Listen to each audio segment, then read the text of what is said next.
We might see this next comedian up in the hot tub. His great-grandfather is French author Frédéric Bastiat. And this is Alex Bastiat. Let's give him a round of applause, everybody, for Alex.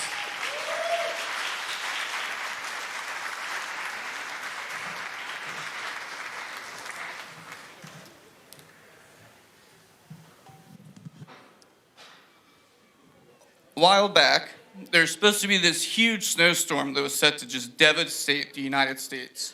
So the government comes out and they say, we are going to stop this snowstorm. We have to do everything we can to stop this snowstorm. Why did they want to stop this snowstorm so badly? I'll tell you.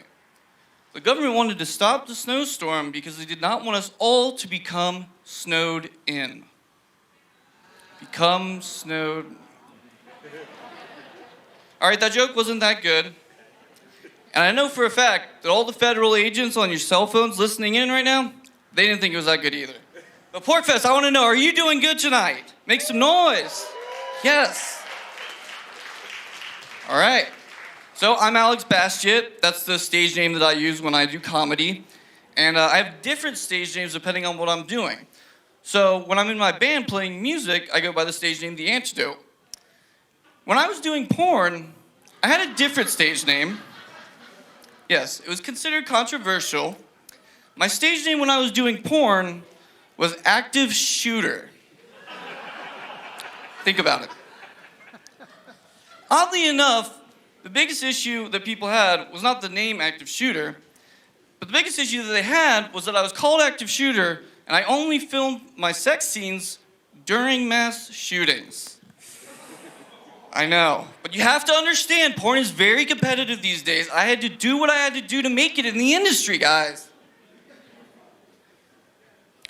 I might have gone too far with that joke. I apologize, Porcfest. Are we okay? We okay? Do I need to call anyone? All right, we're good, we're good. But no, I'm really happy to be playing at Porcfest in the Live Free or Die state. I've been wanting to play for a while, and I kept sending Porcfest messages, saying, come on. Book me or die. Right, yeah, see, they thought it was funny. I tried saying book me or die to a couple other states that I wanted to play in, like California, New York. I did not get the same response. They told me that I was being added to their watch list. Added to your watch list? That's great. Now people will know to watch me, right? It wasn't that kind of watch list, guys. It's actually the kind of watch list that you do not want to be added to. I know a lot of you Porcfest people here, you know what I'm talking about. We won't get into that, though. How many of you are here originally born and raised in New Hampshire? Make some noise. All right. And how many of you are from another state coming to New Hampshire? Make some noise. All right, all right. Good, good. See, that's what we're all about at the Free State Project, right?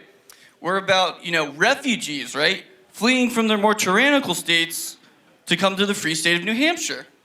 I'm just really grateful that we have an opportunity like that here in the United States, because, as you know, a lot of other countries around the world, a lot of other people don't have it as easy as we do. There's people out there like YYMBR Park, and if you don't know her, she originally grew up in North Korea as a young girl, and she escaped from North Korea and came to the United States. She was on Joe Rogan's podcast not so long ago talking about what it was like growing up there, under tyranny and the brutality and everything she witnessed.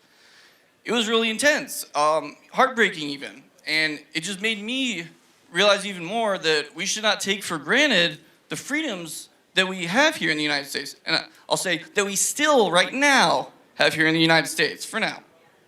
And more importantly, we also shouldn't be taking for granted what we are trying to do here in New Hampshire with building the Free State Project.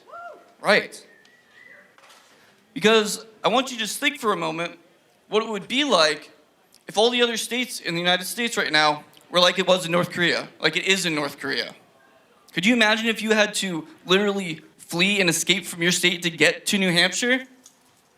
I know Kurt Russell made it look really easy when he escaped from Los Angeles to New York back in the 80s and 90s, but you have to remember, people, those were just movies, okay? This is real life. We're doing this in real life here, all right?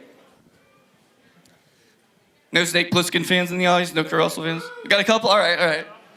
I bet we have some cryptocurrency fans in the audience. Cryptocurrency? We like cryptocurrency? Right.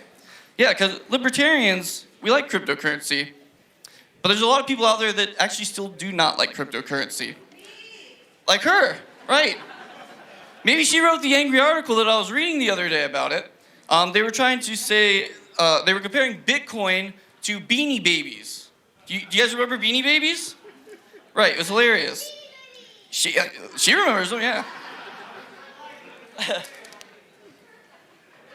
So they're comparing Bitcoin to Beanie Babies.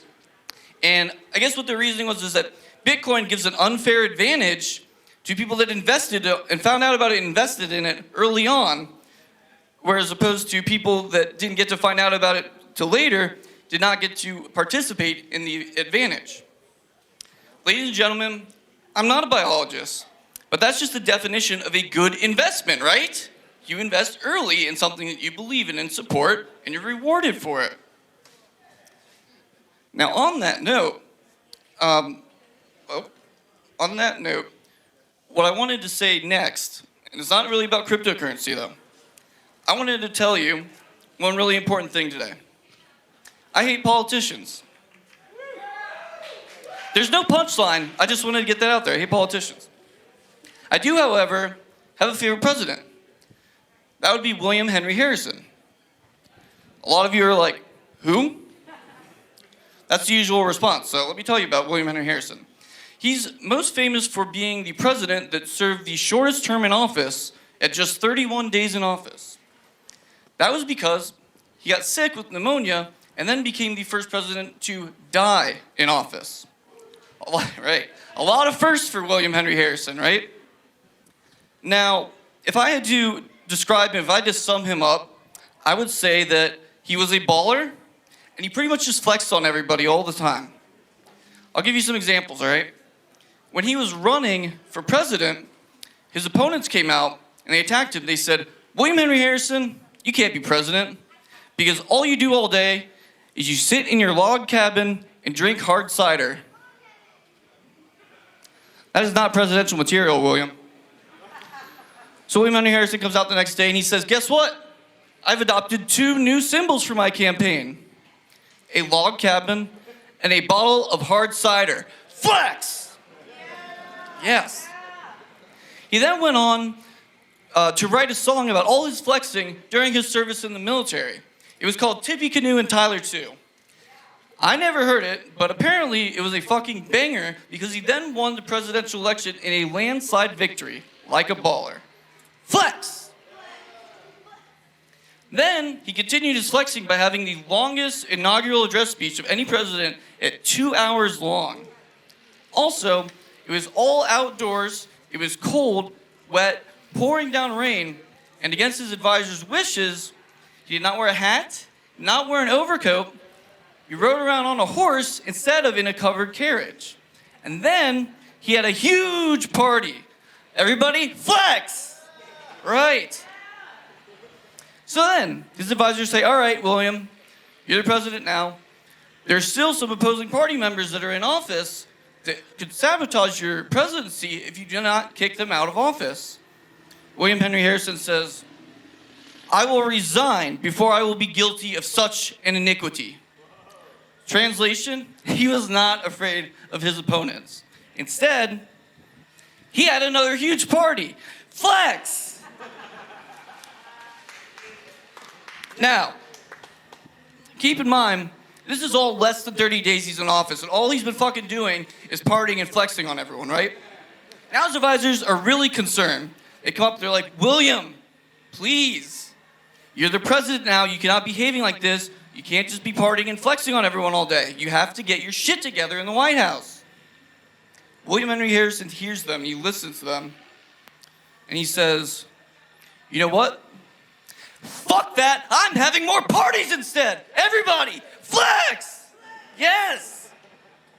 But then, however, he has his next party, he starts feeling really, really sick. So the doctors come in, they take one look at him and they're like, dude, you got pneumonia. Because for 2 hours, you were outside flexing on everyone in the cold rain, you did not wear your hat, you did not wear your overcoat, and you rode around on a horse instead of you rode around in a covered carriage like we advised you not to. You are going to die, William. We're sorry. No flex on that one, Porcfest. No flex. But then, he's on his deathbed, right? Everyone's there. His last words to everybody are, I wish for you to understand the true principles of government and to carry them out, and I ask nothing more. Everybody, one more time. Flex! Right. Now, you're probably asking yourselves, wondering, okay, so he flexed on everybody all the time. Does that really make him the greatest president? No, it doesn't. But what made William Henry Harrison the greatest president is that he got elected, he partied all the time, he did not do shit, and then he died. That is what I want to see with all of our presidents. I want them to do nothing, and I want them to die. Porcfest, I'm Alex Bastiat. It's been an honor. Live free or die, and everybody flex! Thank you. Thanks, John. Yeah.